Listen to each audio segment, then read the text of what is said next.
Don't set any New Year's resolutions until you've watched this. Hi, I'm Donna. I'm a life coach and welcome to my YouTube channel. Don't set any goals until watching this video. Why do I say that? Some things to do before setting goals for the new year or just in general. First of all, step one is values. If you don't set goals that are part of your values, then you're not going to be able to achieve them. Let me explain. If you set a health and wellness goal, but you don't value health and wellness, you are going to get up to exercise. You're going to find it really easy to choose to do something else instead.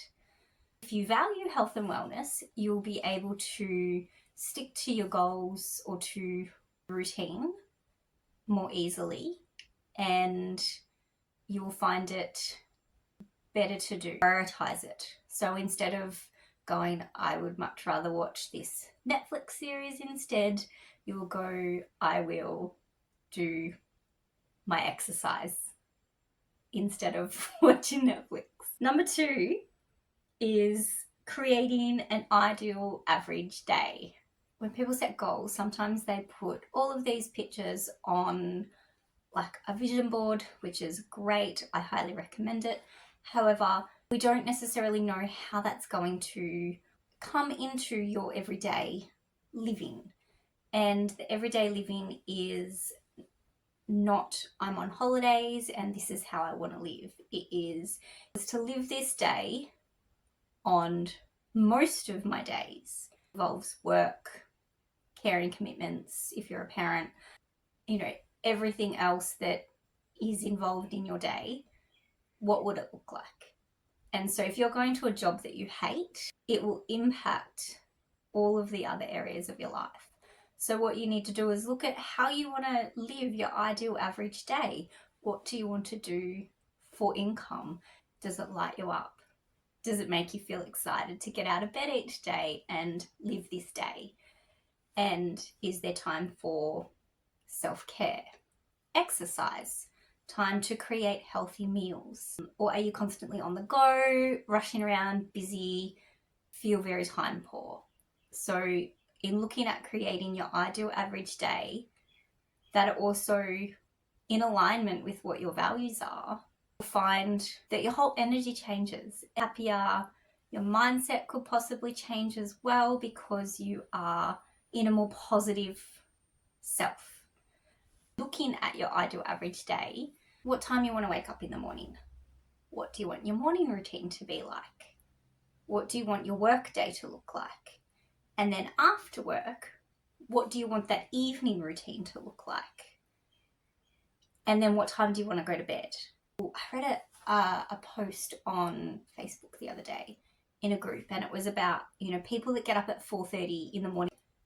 But what people don't necessarily then share is that if they're getting up at a really early time in the morning, they're most likely going to bed really early at night. So if you're getting up at 4:30 in the morning, you're probably in bed by 8 p.m, 8 hours sleep. You need quality sleep to be able to function properly and be able to be your best.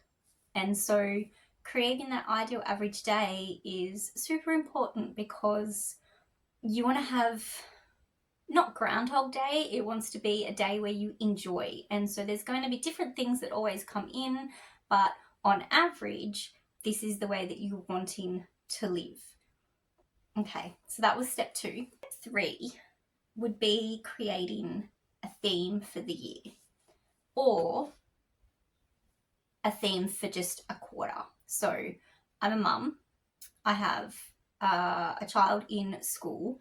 So I like to do my goals through terms rather than quarters. So quarters like January to March, and then obviously every 3 months. But the term, like school holidays, it is sometimes hard to keep focused. So I like to do term 1, term 2, term 3, and term 4. Term 4 being the end of the year, sometimes there's lots of things going on at the end of school.